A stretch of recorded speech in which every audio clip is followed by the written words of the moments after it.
Minute টাইমের ভিতরেই ইনশাআল্লাহ এই অধ্যায়ের সকল বেসিক এবং সকল টাইপ নিয়ে আলোচনা শেষ করব। তো আশা রাখি তোমরা যদি এই 30 মিনিট টাইম দাও তাহলে তোমরা এসএসসি পরীক্ষা সহ সকল পরীক্ষায় এই অধ্যায় থেকে যত টাইপের ম্যাথ আছে সবগুলো তোমরা সহজে অ্যান্সার করতে পারবে। তো চলো শুরু করা যাক আজকের লেকচার ভিডিও। তো প্রথমেই আমরা যদি দেখি যে এই অধ্যায় থেকে যদি আমরা আনসার করতে চাই তো আমাদের মূলত 6টা টাইপের প্রশ্ন হয়। এর ভিতরে আছে যদি আমরা গ্রাফের যে চিত্রগুলো আছে এগুলোর কথা বলি তাহলে আমাদের আয়তলেখ, তারপর আছে আমাদের 2 নম্বরে আমাদের আছে অজীব রেখা আর আছে বহুভুজ। 3 নম্বরে আছে হলো বহুভুজ। আর যদি আমরা এদিকে বলি তাহলে আমাদের আছে তোমার সংক্ষিপ্ত পদ্ধতিতে গড়, আর হলো মধ্যক, আর হলো প্রচুরক। তো এই 6টা টাইপই আমাদের পরীক্ষার ভিতরে আসে। তো আমরা একে একে ইনশাল্লাহ আজকে সবগুলা টাইপ নিয়ে আলোচনা করব। আধা ঘন্টা টাইমের ভিতরে ইনশাল্লাহ আমরা শেষ করতে পারবো। তো দেখো প্রথমে যেটা আছে এটা হলো কি ক্রমযোজিত সংখ্যা। আচ্ছা, তো আমরা জানি অলরেডি আমরা অনেকেই ক্লাস 8-এ ক্রমযোজিত সংখ্যা শিখে আসার কথা। এরপরও যদি কেউ যদি না জানি তাহলে জাস্ট ক্রমযোজিত সংখ্যাগুলো আমরা কিভাবে নির্ণয় করব, জাস্ট ঘন সংখ্যাগুলোকে আমরা পরপর যোগ করব। ক্রমানুযায়ী যদি আমরা যোগ করি তাহলে আমরা ক্রমযোজিত সংখ্যাটা বের করতে পারবো। তো এখানে যদি জাস্ট একটু খেয়াল করো তো দেখো এখানে আমাদের কিন্তু উপাত্তগুলো দেওয়া আছে। তো প্রথমে দেখো আমাদের একটা গণসংখ্যা দেওয়া আছে 11। তারপর জাস্ট কী করতেছি আমরা শুধু ক্রমানুযায়ী যে গণসংখ্যাগুলো আছে এগুলো যোগ করলে তাহলে আমরা কি পাই, ক্রমযোজিত গণসংখ্যা পাই।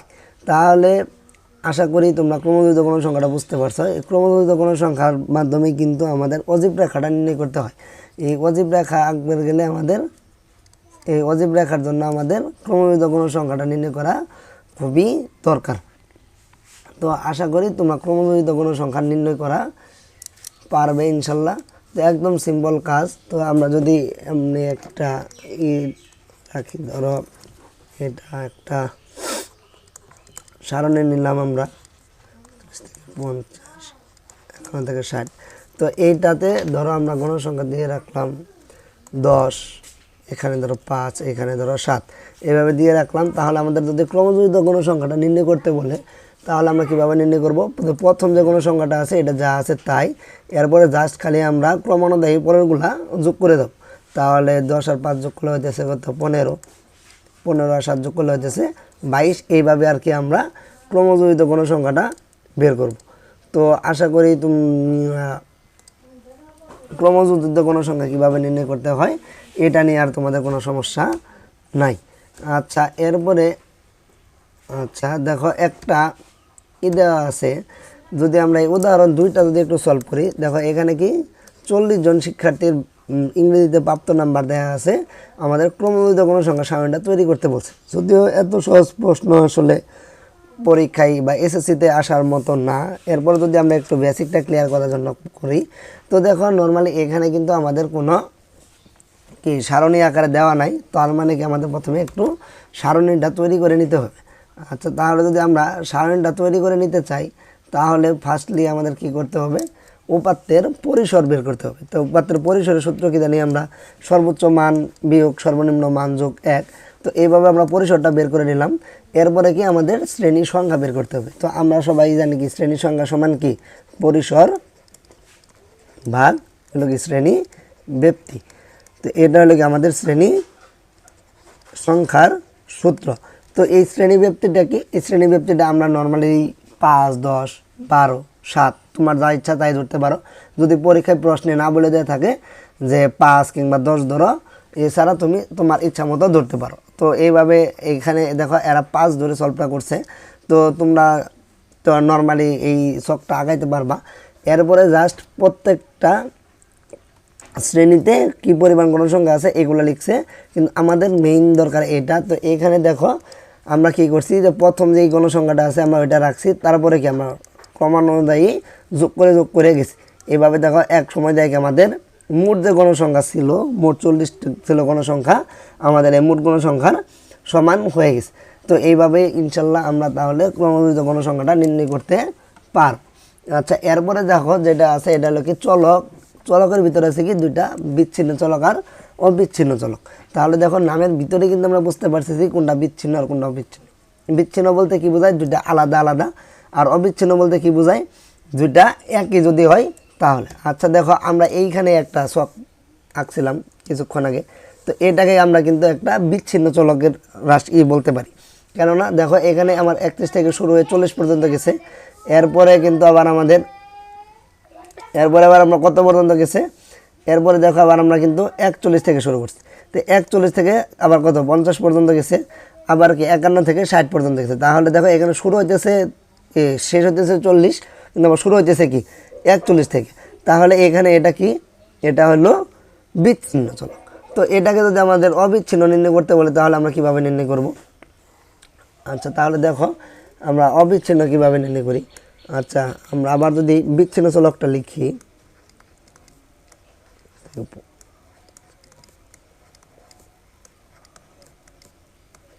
আচ্ছা তো দেখো এটা কিন্তু আমরা একটা বিচ্ছিন্ন চলকের সারণী তৈরি করলাম। তো এখন যদি আমরা অবিচ্ছিন্নটা নির্ণয় করতে চাই, তাহলে অবিচ্ছিন্নটা নির্ণয় করার জন্য নিয়ম হলো কি করব, আমরা এই প্রথম যে ভ্যালুগুলো আছে এগুলা থেকে 0.5 বিয়োগ করে দেব।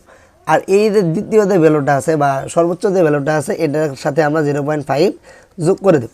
তাহলে দেখো একদম শর্টকাট নিয়ম, প্রথম যে ভ্যালুগুলো আছে আমাদের এই যে প্রথম যে ভ্যালুগুলো আছে এই প্রথম ভ্যালুগুলোর সাথে আমরা কি করব 0.5 বিয়োগ করব। এই প্রথম ভ্যালুগুলো থেকে 0.5 বিয়োগ করব। আর এই যে আমাদের যে সর্বোচ্চ ভ্যালুগুলো আছে, শ্রেণীর যে সর্বোচ্চ ভ্যালুগুলো আছে প্রত্যেকটার সাথে আমরা 0.5 যোগ করে দেব। আচ্ছা দেখো তাহলে এইভাবে যদি করি, তাহলে আমরা যদি 31 থেকে 0.5 বিয়োগ করি তাহলে কত হইতেছে 30.5।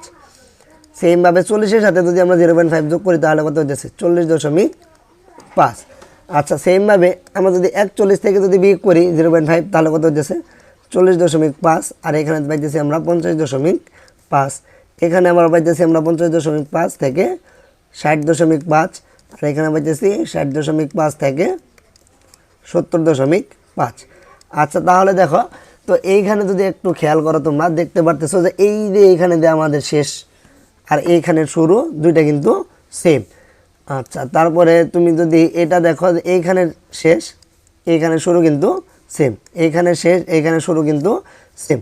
তার মানে কি অবিচ্ছিন্ন মানে কি, যেটা কোনো বিচ্ছিন্ন অবস্থায় থাকবো না, মানে যেখান থেকে শেষ হইতেছে আবার ওইখান থেকেই শুরু হবে, এরকম যদি পাই তাহলে এটাকে অবিচ্ছিন্ন। তার মানে যদি আমাদের কোনো কিছু বিচ্ছিন্ন আকারে দেয়া থাকে তাহলে ওইটাকে আমরা অবিচ্ছিন্ন করে নিতে পারবো। এই অবিচ্ছিন্ন রাশি কিন্তু আমাদের এই আয়তলেখ আঁকার জন্য খুবই ইম্পর্টেন্ট। আয়তলেখ আঁকতে হলে আমাদের অবিচ্ছিন্ন শ্রেণীসীমা বের করতেই হয়। তাহলে আশা করি তোমরা বিচ্ছিন্ন চলক এবং অবিচ্ছিন্ন চলক নিয়ে তোমাদের আর কোনো কথা থাকলো না। আচ্ছা এখন যদি তাহলে আমরা দেখো উপাত্তের যে লেখচিত্রের যে অংশটুকু আছে এখানে যদি আমরা যাই, তো নর্মালি দেখো আমরা ক্লাসের শুরুতেই আজকে বলছিলাম আমাদের 3 ধরনের লেখচিত্র আঁকতে হয়। এর মধ্যে আছে কি আয়তলেখ, আছে বহুভুজ আর আছে কি অজীব রেখা। তাহলে প্রথমে যেটা আছে, আচ্ছা একটা আমাদের এই উদাহরণ 3টা যদি আমরা একটু সলভ করি তাহলে দেখো এখানে কি আমাদের আয়তলেখ আঁকতে বলছে আর কি বহুভুজ আঁকতে বলছে। আচ্ছা দেখো এখানে যদি আমরা এই সারণীটা খেয়াল করি এখানে কি আছে 46 থেকে 50, আবার কি আছে 51 থেকে 55। আচ্ছা দেখো তো এখানে আমাদের শেষ হইতেছে 50-এ এবং শুরু হইতেছে কোথায় 51-তে। তার মানে কি এটা কি বিচ্ছিন্ন দেওয়া আছে না অবিচ্ছিন্ন দেওয়া আছে? এটা অবশ্যই কি দেওয়া আছে, অবিচ্ছিন্ন দেওয়া আছে না, এটা দেওয়া আছে বিচ্ছিন্ন। তাহলে যেহেতু বিচ্ছিন্ন দেওয়া আছে তাহলে ফার্স্টলি আমাদের কি করে নিতে হবে, বিচ্ছিন্নকে আগে অবিচ্ছিন্ন বানিয়ে নিতে হবে, এরপর আমরা কি করব আয়তলেখ আঁকতে পারবো। আচ্ছা তো এইখানে তুমি যদি খেয়াল করো তো এইখানে এই যে বিচ্ছিন্ন চলকগুলো ছিল এইগুলা থেকে কি করছে, প্রথম ভ্যালুগুলা থেকে 0.5 বিয়োগ করছে, আর পরের যে ভ্যালুগুলো আছে এগুলোর সাথে কি 0.5 যোগ করছে। যোগ করে কি আমরা অবিচ্ছিন্ন চলকটা বের করছি, আর বহুভুজ আঁকার জন্য আমরা মধ্যমানগুলো বের করছি, তারপর কি গণসংখ্যা বের করছি। আচ্ছা মধ্যমানকে আমরা বের করে মধ্যমান নির্ণয় করা আরও অনেক সোজা। জাস্ট কী করবো আমরা এই প্রথম ভ্যালু আর লাস্ট ভ্যালু দুটাকে যোগ করে 2 দ্বারা ভাগ করব। তার মানে কি সর্বনিম্ন মান সর্বনিম্ন যোগ সর্বোচ্চ ভাগ 2, এটা হলো আমাদের মধ্যমান নির্ণয় করার সূত্র। আশা করি তোমরা এই সূত্রটা অনেকেই জানতা। তো তো তাহলে দেখো এখন যদি আমরা এটা নির্ণয় করি, এই আয়তলেখটা নির্ণয় করি। আচ্ছা, তো আয়তলেখ আঁকতে হলে তো ফার্স্ট অফ অল আমাদের কি করতে হবে? আচ্ছা, ধরো এইভাবে আমরা ছক কাগজে যদি একটু ভাগ করে নিই, তাহলে এটা কি আমাদের ওয়াই অক্ষ, আর এটা কি আমাদের,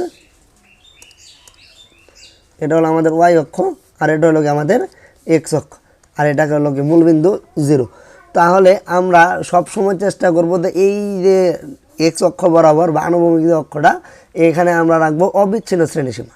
এখানে রাখবো আমরা অবিচ্ছিন্ন শ্রেণী সীমা। তো এই বরাবর রাখবো আমরা অবিচ্ছিন্ন শ্রেণী সীমা, আর এই বরাবর রাখবো আমরা গণসংখ্যা। তাহলে দেখো আমরা বুঝতে পারতেছি কি যে আমরা এই এক্স অক্ষ বরাবর রাখতেছি কি অবিচ্ছিন্ন শ্রেণী সীমা, আর ওয়াই অক্ষ বরাবর রাখতেছি কি গণসংখ্যা।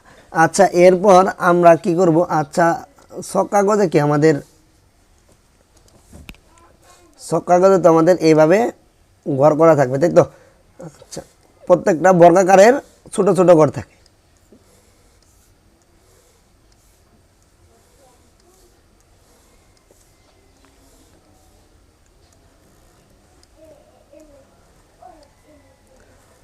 আচ্ছা, আমারটা একটু সমস্যা হইতেছে যেহেতু হাতে আঁকতেছি, তো তোমরা তো ছক কাগজে করবা এটা সলভ।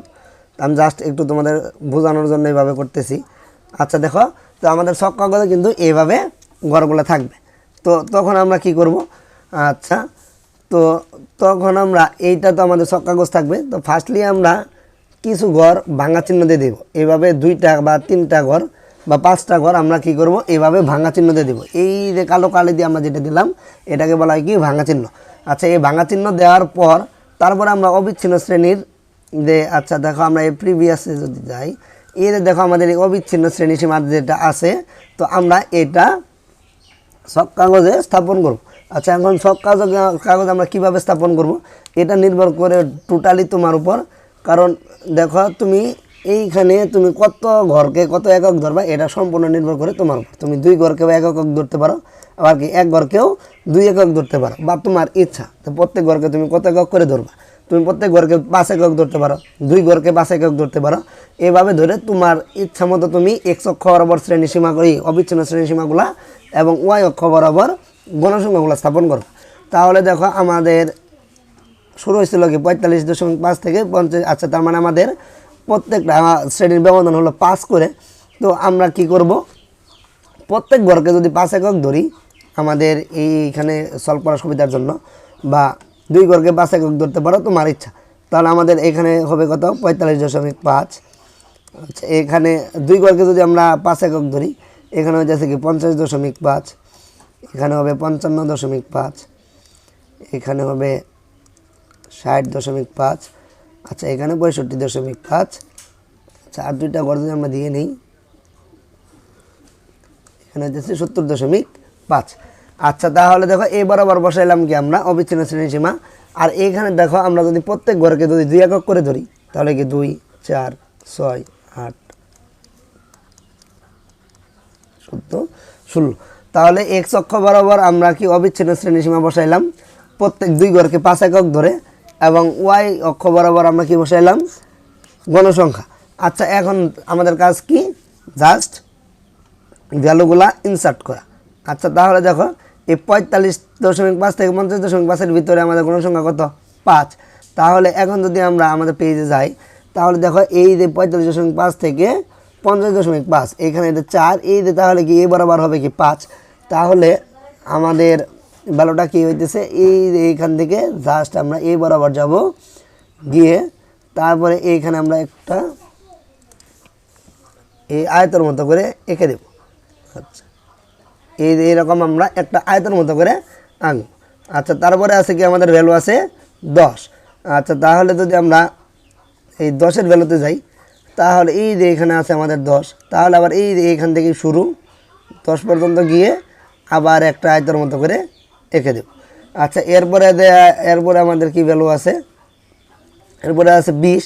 আচ্ছা, তাহলে এই সেমভাবে, আচ্ছা ধরো এখানে যদি আমাদের ভ্যালু থাকতো 20, তাহলে আমরা এইভাবে ধরো গেলাম, দিয়ে আবার এই যে এইভাবে আমরা আবার 20 এঁকে দিলাম।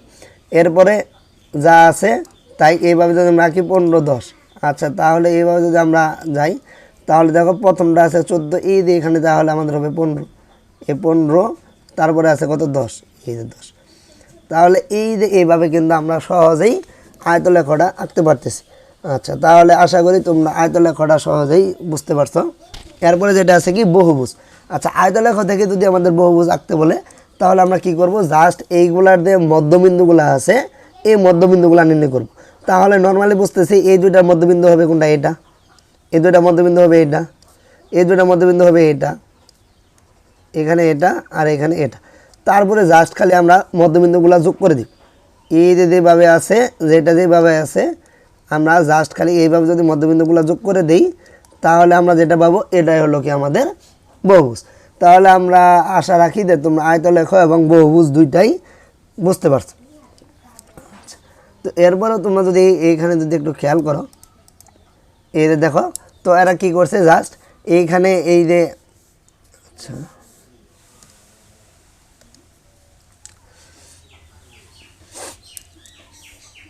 তো এখানে যদি একটু খেয়াল করো যে এরা কি এই যে এক্স অক্ষ বরাবর, এটা কি এক্স অক্ষ বরাবর কি অবিচ্ছিন্ন শ্রেণীসীমাগুলো বসাইছে এবং ওয়াই অক্ষ বরাবর কি তারা গণসংখ্যাগুলো বসাইছে এবং কি তারপরে জাস্ট খেললেই ভ্যালুগুলা ইনসার্ট করে দিস। আর যদি আয়তলেখ থেকে আমরা বহুভুজ আঁকি তাহলে দেখো কি করছে, জাস্ট এইগুলা কি মধ্যবিন্দুগুলো নির্ণয় করছে। এই মধ্যবিন্দুগুলো নির্ণয় করার পর কি করছে, শুধু যেখানে যেখানে আমরা বিন্দুগুলা পাইছি এই বিন্দুগুলারে এরা যোগ করে দিস। এইভাবে কিন্তু আমরা বহুভুজটা এঁকে ফেলতে পারতেছি অনায়াস।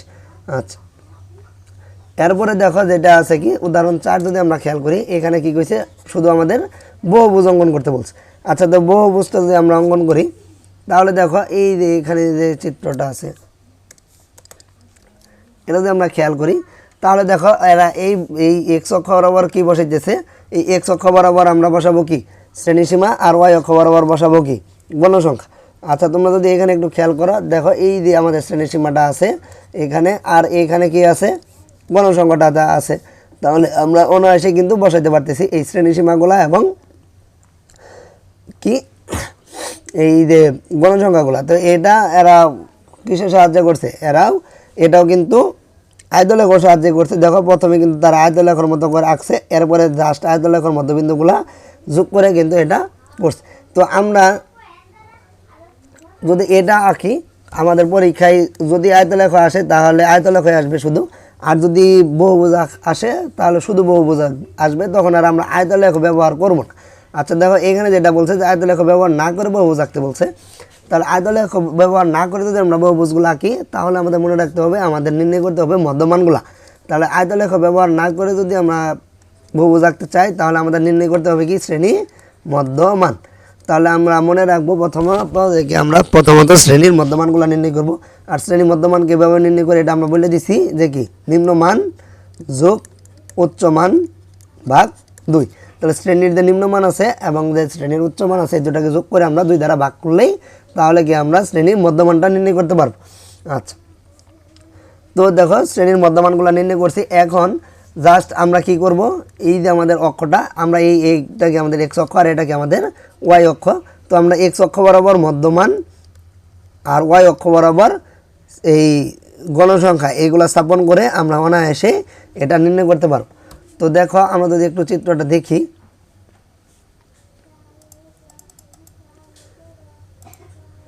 এই যে যদি আমরা এই গ্রাফটা যদি খেয়াল করি তো দেখতেছ যে এইখানে কি আমরা এই যে শ্রেণীর মধ্যমানগুলো বসাইছি এবং কি এইখানে কি আমরা গণসংখ্যাগুলো বসাইছি, তারপর কি জাস্ট যেখানে আমাদের যে গণসংখ্যাটা ছিল ওই গণসংখ্যাগুলোকে আমরা যোগ করে দিছি। তাহলে আশা করি তোমরা গণসংখ্যা বহুভুজ কীভাবে আঁকতে হয় এটাও তোমরা বুঝতে পারছো। আচ্ছা এরপরে যেটা আছে অজীব রেখা, অজীব রেখা আঁকার জন্য আমরা ক্লাসের শুরুতে বলছিলাম কি অজীব রেখা আঁকতে হলে আমাদের কি ক্রমজোড়িত গণসংখ্যা নির্ণয় করতে হয়। আর আমরা ক্রমজোড়িত গণসংখ্যা কীভাবে নির্ণয় করতে হয় এটা আমরা বলছি যে জাস্ট কী করব, এই গণসংখ্যাগুলোকে ক্রম অনুযায়ী যোগ করে দেব, তাহলে কি আমরা ক্রমজোড়িত গণসংখ্যা নির্ণয় করতে পারবো। তো দেখো এইখানে যে আমাদের উদাহরণ 6 যেটা আছে যে প্রাপ্ত নম্বরের সারণী থেকে আমাদের অজীব রেখা আঁকতে বলছে। তাহলে দেখো আমাদের অজীব রেখা কীভাবে আঁকবো, আমরা ফার্স্টলি আমাদের কি করতে হবে, গণসংখ্যা যেটা আছে এটা থেকে কি আমাদের ক্রমজোড়িত গণসংখ্যাটা বের করে নিতে হবে। এরপরে জাস্ট আমরা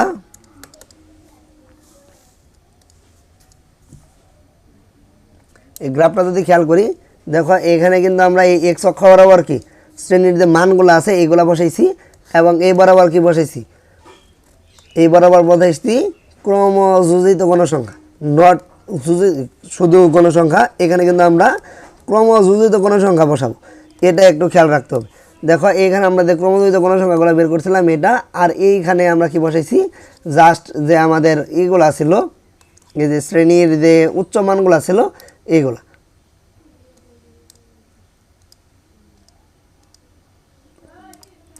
এই দেখো এখানে আমরা শ্রেণীর যে উচ্চ মানগুলো ছিল এইগুলা বসাইছি, আর এই বরাবর শ্রেণীর যে আমাদের ক্রমযোজিত গণসংখ্যাগুলো ছিল এইগুলা বসে জাস্ট কি যোগ করে দিচ্ছি। একটা জিনিস খেয়াল রাখবা, ক্রমযোজিত গণসংখ্যা কখনোই নিচের দিকে নামবে না, ক্রমযোজিত গণসংখ্যা সবসময় উপরের দিকে উঠবে। তাহলে এটা যদি তোমরা মনে রাখতে পারো তাহলে কিন্তু আর ক্রমযোজিত গণসংখ্যা তোমাদের ভুল হওয়ার কোনো সম্ভাবনা থাকবে না।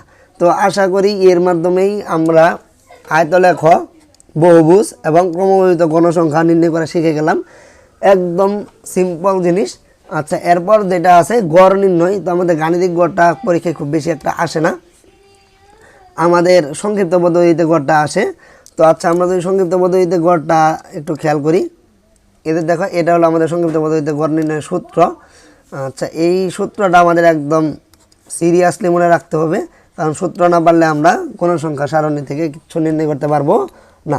তাহলে দেখো সংক্ষিপ্ত পদ্ধতিতে গড় নির্ণয়ের যে সূত্রটা, এটা কি এক্স বার সমান A plus summation F I U I divide N গুণন এইচ। এখানে দেখো প্রত্যেকটার নাম লেখা আছে যে কোনটা দ্বারা কী বোঝায়। তারপর আমি একটু যদি বলে দিই, এখানে এক্স বার হলো নির্ণয় কর, তার মানে আমরা যে গড়টা নির্ণয় করব এটাকে আমরা প্রকাশ করতেছি এক্স বার দ্বারা। এ হলো কি আনুমানিক গড়। আনুমানিক গড়টা কি, এটা তুমি তোমার নিজের ইচ্ছা মতো ধরে নিতে পারবা। জাস্ট আমরা শ্রেণীর মধ্যমানগুলো থেকে আমার যেটা ইচ্ছা ওইটাকে আমরা আনুমানিক গড় ধরে নেব। এবার এফ আই কি আছে, এফ হলো এনতম শ্রেণীর গণসংখ্যা, ইউআই এফ আই হলো কি আইতম শ্রেণীর গণসংখ্যা এবং ধাপ বিচ্যুতি, এইচ হলো শ্রেণীব্যাপ্তি, হলো শ্রেণীর সংখ্যা, আর এন হলো কি মোট গণসংখ্যা। আচ্ছা, এইখানে আমাদের যে ইউটা নির্ণয় করা একটা বিষয়, এখানে দেখো এই যে ধাপ বিচ্যুতি নির্ণয় করা একটা সূত্র দেওয়া আছে, কিন্তু আমরা এই সূত্রটা ইউজ না করেই অনায়াসে আমরা এটা করে ফেলতে পারবো। আচ্ছা দেখো, যদি আমরা এটা একটু খেয়াল করি, এই উদাহরণ 8টা যদি আমরা একটু খেয়াল করি। আচ্ছা দেখো, এখানে আমাদের কি বলতেছে যে একটা সারণী দেওয়া আছে, এখান থেকে আমাদের সংক্ষিপ্ত পদ্ধতিতে গড় নির্ণয় করতে হবে। তাহলে প্রথমত আমরা কি শ্রেণী ব্যক্তিগুলো লিখলাম, এরপরে আমরা যেটা বললাম দেখি শ্রেণীর মধ্যমানগুলো নির্ণয় করতে হবে, কারণ আমরা মধ্যমান থেকে কী ধরে নিব, অনুমিত গড় এ ধরে নেব। তাহলে আমরা মধ্যমান থেকে কি অনুমিত গড় এ ধরে নিতে পারবো। তাহলে প্রথমত আমাদের যেটা শ্রেণী ব্যক্তি দেওয়া আছে ওটা লিখবো, এরপরে কি মধ্যমানগুলো লিখবো। আচ্ছা, মধ্যমানগুলো কীভাবে বের করে, এটা আমরা বারবার বলে দিতেছি যে কি শ্রেণীর উচ্চ মান এবং শ্রেণীর নিম্নমান দুইটা যোগ করে 2 দ্বারা ভাগ করলে আমরা মধ্যমানগুলো নির্ণয় করতে পারি। এরপরে যে গণসংখ্যাগুলো দেওয়া আছে আমরা জাস্ট কি এই গণসংখ্যাগুলো লিখলাম। এখন আসতেছে কি ধাপ বিচ্যুতি। দেখো ধাপ বিচ্যুতির একটা সূত্র দেওয়া আছে, x I minus A divide H. এই সূত্র ব্যবহার করে আমরা কখনোই নির্ণয় করব না। তাহলে আমরা ধাপ বিচ্যুতিটা কীভাবে নির্ণয় করব, এই তোমরা যদি একটু খেয়াল করো যে এই এখানে অনুমিত গড় দেওয়া আছে, তাই তো। আচ্ছা, এই অনুমিত গড়টা কিন্তু তুমি তোমার যেটা ইচ্ছা ওইটা ধরতে পারো। তুমি যদি ইভেন তোমার কাছে যদি মনে হয় যে আমি এটাকে অনুমিত গড় ধরবো তাও ধরতে পারো, তোমার যদি মনে হয় যে আমি এটাকে অনুমিত গড় ধরবো তাও তুমি ধরতে পারো, কোনো সমস্যা নাই। অনুমিত গড় তোমার যেটা ইচ্ছা তুমি ওইটাই ধরতে পারবা। তাহলে দেখো এখানে এরা এই 20টাকে কি অনুমিত গড় ধরছে। তাহলে ধাপ বিচ্যুতিটা আমরা কীভাবে নির্ণয় করবো, তুমি যেটাকে অনুমিত গড় ধরবা ওই বরাবর ধাপ বিচ্যুতি হবে 0, এটা মনে রাখবা।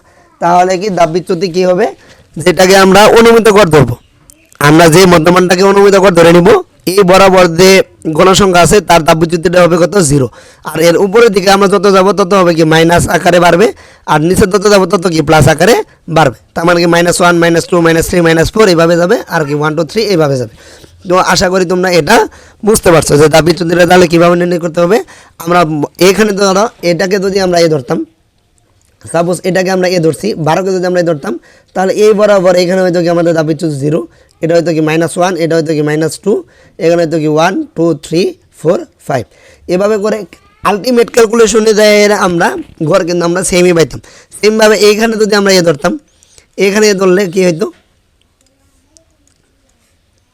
যদি আমরা এখানে এ ধরতাম তাহলে কী হতো, এটা হয়তো 0, এটা হয়তো 1, এখানে -1 -2 -3 -4 -5 -6 এইভাবে কিন্তু আমাদের ধাপ বিচ্যুতিগুলো হতো।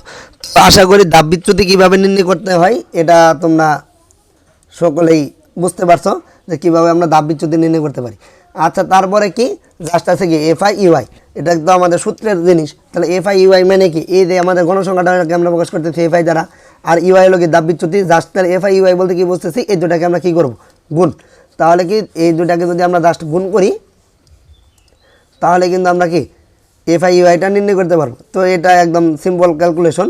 আর লাস্টলি যাই কী করতেছি, আমরা সামেশনটা নির্ণয় করে নিতেছি। সামেশন মানে কি, সামেশন এফআই ইউআই, সামেশন মানে কি যোগফল। এই যে আমরা এফআই ইউআইয়ের প্রত্যেকটা ভ্যালু পাইলাম, এই প্রত্যেকটা ভ্যালুকে জাস্ট আমরা যোগ করে নিব, যে ভ্যালুটা পাবো ওইটাই।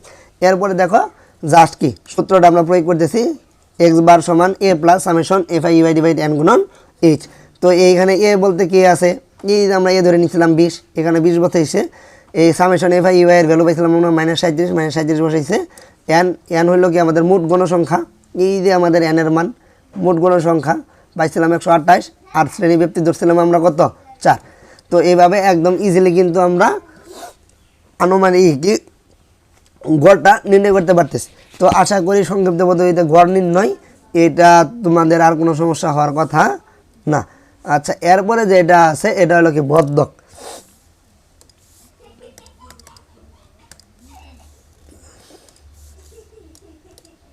আচ্ছা, তো মদ্যক যদি আমরা একটু দেখি, দেখো যদি মদ্যক নর্মালি আমাদের মানে শ্রেণীবদ্ধ কোনো কিছু না থাকে, ধর এইভাবে আছে 1 3 2 5 7 এইভাবে ধরো আছে।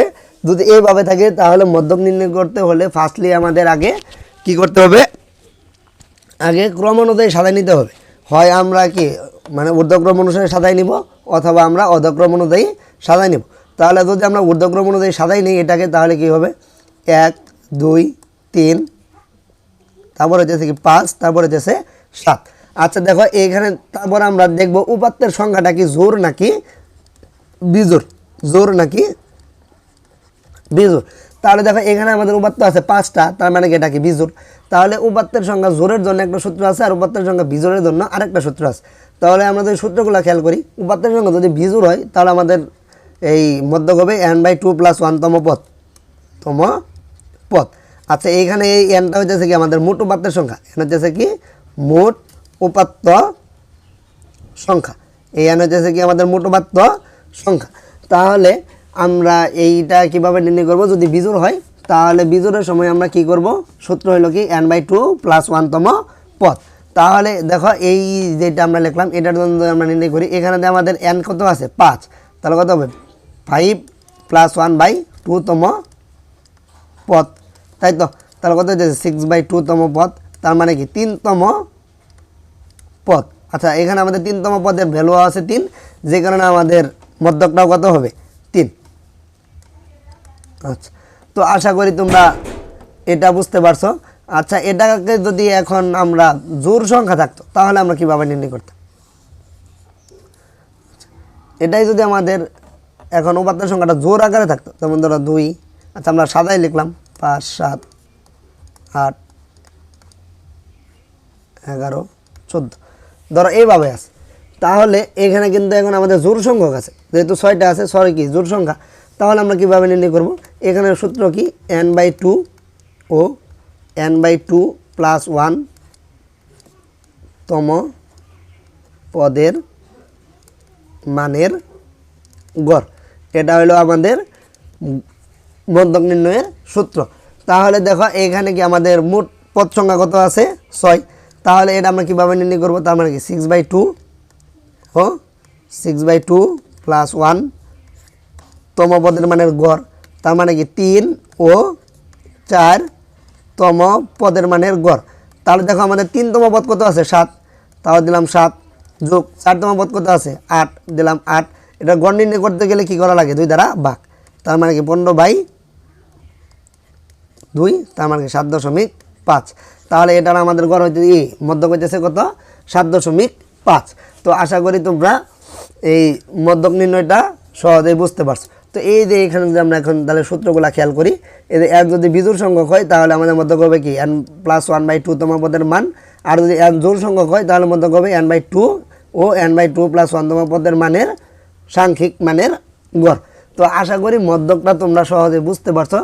এখন যদি এরকম হয় যে আমাদের শ্রেণী বিন্যস্ত উপাত্ত আছে, যদি এমন হয় যে কি শ্রেণী বিন্যস্ত উপাত্ত আছে, তাহলে আমরা কিভাবে মধ্যক নির্ণয় করব, তার জন্য কিন্তু সূত্র আবার অন্যটা। যদি শ্রেণী বিন্যস্ত উপাত্ত থাকে, এর আগে আমরা যে সূত্রটা দিয়ে করলাম এটা কি শ্রেণী যদি অবিন্যস্ত থাকে তাহলে আমরা ওইভাবে মধ্যকটা নির্ণয় করব। আর যদি শ্রেণী বিন্যস্ত থাকে তাহলে আমাদের সূত্র হলো কি L+n/2 - fc গুণন h/fm। এখানে কোনটাকে কি দ্বারা প্রকাশ করা হয় এটা দেওয়া আছে, তোমরা আশা করি অলরেডি তোমরা জানো। তো এল দ্বারা আমরা কি প্রকাশ করতেছি, যে শ্রেণীতে মধ্যক অবস্থিত সেই শ্রেণীর নিম্ন সীমা। আচ্ছা, তাহলে এল দ্বারা আমরা কাকে প্রকাশ করতেছি, যে শ্রেণীতে মধ্যক অবস্থিত সেই শ্রেণীর নিম্ন সীমা। n হলো গণসংখ্যা, এফসি হলো কি মধ্যক শ্রেণী পূর্ববর্তী শ্রেণীর যোজিত সংখ্যা। আচ্ছা, তোমাদের খেয়াল আছে কি এর আগে আমাদের কি নির্ণয় করার জন্য এই যোজিত গণসংখ্যা নির্ণয় করতে হচ্ছে। এর আগে কিন্তু আমরা যখন অজীব রেখা অঙ্কন করছি তখন কিন্তু আমাদের ক্রমযোজিত গণসংখ্যাটা নির্ণয় করতে হয়েছিল। তো এই ওই কি পরিসংখ্যান থেকে সর্বোচ্চ মার্ক নিয়ে আসার জন্য কিন্তু এগুলো মনে রাখাটাই খুবই ইম্পর্টেন্ট, যে কখন তোমাকে কোনটা নির্ণয় করতে হয় বা কোনটার কাজ করতে হয়। তাহলে দেখো এখানে আর এফএম হলো কি মধ্যক শ্রেণীর গণসংখ্যা, আর এই ছিল কি শ্রেণী ব্যক্তি। তাহলে আমাদের এই শ্রেণী বিন্যস্ত উপাত্তের মধ্যক সূত্রটা কি L+n/2 - fc গুণন h/fm। আচ্ছা, আমরা যদি একটা ম্যাথ সলভ করি,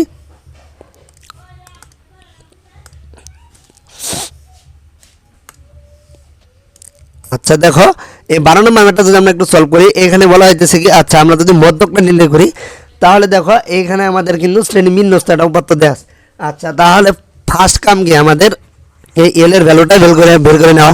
এখন এল কি শ্রেণী মধ্যক শ্রেণী নিম্ন সীমা, মধ্যক শ্রেণী কত এটাকে আর আমরা জানি, তাহলে তো আমরা মধ্যক শ্রেণী জানি না, তাহলে মধ্যক শ্রেণীটা আমাদের নির্ণয় করতে হবে কিভাবে, আমরা মোট গণসংখ্যা নির্ণয় করব। এই যে গণসংখ্যাগুলো আছে, এগুলোকে আমরা যোগ করে আমরা মোট গণসংখ্যাটা নির্ণয় করে নেব। মোট গণসংখ্যাকে যদি আমরা 2 দ্বারা ভাগ করি তাহলে যে ভ্যালুটা পাবো, মোট গণসংখ্যা যদি n হয়, nকে যদি আমরা 2 দ্বারা ভাগ করি যেটা হবো, ধরো সাপোজ এখানে 60 আছে, তাহলে এখানে যদি আমরা 2 দ্বারা ভাগ করি তাহলে কত হবে 30। তাহলে তারপর আমরা কি করব, এইভাবে আমরা গণসংখ্যাগুলো যোগ করে যাব, যে যেই ঘরে 30 পড়তেছে বা যেই শ্রেণীতে 30 পড়তেছে ওইটা হলো কি আমাদের মধ্যক শ্রেণী, এবং ওইটার যে নিম্নমান ওইটা হলো কি আমাদের মধ্যক শ্রেণীর নিম্ন সীমা। আচ্ছা, তো দেখো এখানে কিন্তু আমাদের ক্রমযোজিত গণসংখ্যা আমরা পাইতেছি কত 70, তার মানে আমাদের n এর ভ্যালু কত 70। n এর ভ্যালু যেহেতু 70, তাহলে আমাদের মধ্যক শ্রেণী কত হবে 70কে যদি আমরা 2 দ্বারা ভাগ করি তাহলে কত হইতেছে 35। তার মানে আমরা এই যে গণসংখ্যাগুলো আছে এই গণসংখ্যাগুলোকে আমরা যদি এখন 35 পর্যন্ত যাই, তাহলে 3 + 10 13, আর 18 যোগ যদি করি তাহলে কত হইতেছে 31, 31 আর 25, তাহলে তো আমাদের হইতেছে কত 35। 31 এর পরে যদি আমরা 25 যোগ করি, তার মানে এই ঘরে কি আমাদের 35 পড়তেছে, তার মানে এটাই কি আমাদের মধ্যক শ্রেণী। আর এটা যেহেতু আমাদের মধ্যক শ্রেণী, তাহলে এটার যে সর্বনিম্ন মান এই কি 48, এটা হইতেছে কি আমাদের মধ্যক শ্রেণীর নিম্ন সীমা। তাহলে আশা করি মধ্যক শ্রেণীর নিম্ন সীমাটা কিভাবে নির্ণয় করা লাগে এটা তোমরা বুঝতে পারতেছো। এই যে তাহলে দেখো এখানে n হলো 70, n/2 তাহলে 35, 35তম পদ যার অবস্থান হলো 48 থেকে 53, তো মধ্যক শ্রেণীর নিম্ন মান কত 48। সি মানে কি, সি মানে বললাম কি আমরা মধ্যক শ্রেণী পূর্ববর্তী শ্রেণীর যোজিত সংখ্যা। তাহলে এই এটা যেহেতু আমাদের মধ্যক শ্রেণী, এই 48 এটা যেহেতু আমাদের মধ্যক শ্রেণী, এটা পূর্ববর্তী শ্রেণীর যোজিত সংখ্যা কত 31, তাহলে এফসির মানটা হবে কত এই 31। আচ্ছা, এবারে আছে কি এফএম। এফএম মানে কি পড়ছিলাম আমরা মধ্যক শ্রেণীর গণসংখ্যা, এই যে মধ্যক শ্রেণীর গণসংখ্যা আছে কত 25, দিলাম 25। আর এই ছিল কি শ্রেণী ব্যক্তি, শ্রেণী ব্যক্তিটাকে কিভাবে নির্ণয় করা লাগে, এই সর্বোচ্চ মান থেকে সর্বনিম্ন মান বিয়োগ করে যোগ যদি করি 1, তাহলে আমরা শ্রেণী ব্যক্তিটা পেয়ে যাই। তার মানে কি 30, তাহলে কি হতে হবে 35 বিয়োগ 30 যোগ 1 করলে আমরা যেটা পাবো এটা হলো কি আমাদের শ্রেণী ব্যক্তি। তো এখন কি জাস্ট খালি ক্যালকুলেশন মান বসাই দেওয়া আর কি মধ্যক বেড়ে যাইতেছে। আশা করি তোমরা মধ্যকটাও সহজেই বুঝতে পারছো। তারপরে যেটা আছে কি প্রচুরক নির্ণয়, এটাই আমাদের ক্লাসের আজকে লাস্ট টপিক। আচ্ছা, তো দেখো নর্মালি যদি আমাদের অবিন্যস্ত আকারে কিছু থাকে, অবিন্যস্তর কিন্তু প্রচুরক নির্ণয় করা একদম সোজা, যে যেই সংখ্যাটা সবচেয়ে বেশি বার আছে ওটাই হলো প্রচুরক, যেটার সবচেয়ে বেশি বার আছে। এখন যদি ওইটার ভ্যালু যদি ছোটো হয় ওটা কোনো ফ্যাক্টর না, কিন্তু যেটা সবচেয়ে বেশি বার আছে ওইটা হলো কি আমাদের প্রচুরক।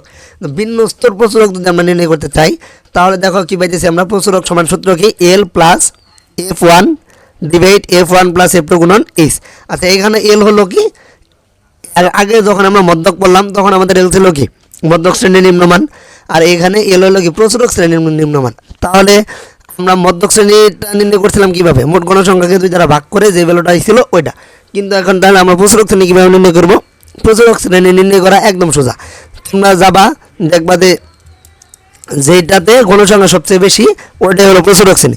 তাহলে এই যে এই ম্যাথটা যদি এখানে আমরা দেখি, এখানে 12 হলো কি সর্বোচ্চ গণসংখ্যা, তাহলে এইখানে আমাদের প্রচুরক শ্রেণী কোনটা হবে, এই যে 12 যেই ঘরে আছে এটা, তার মানে কি 61 থেকে 70, এটা হলো কি আমাদের প্রচুরক শ্রেণী।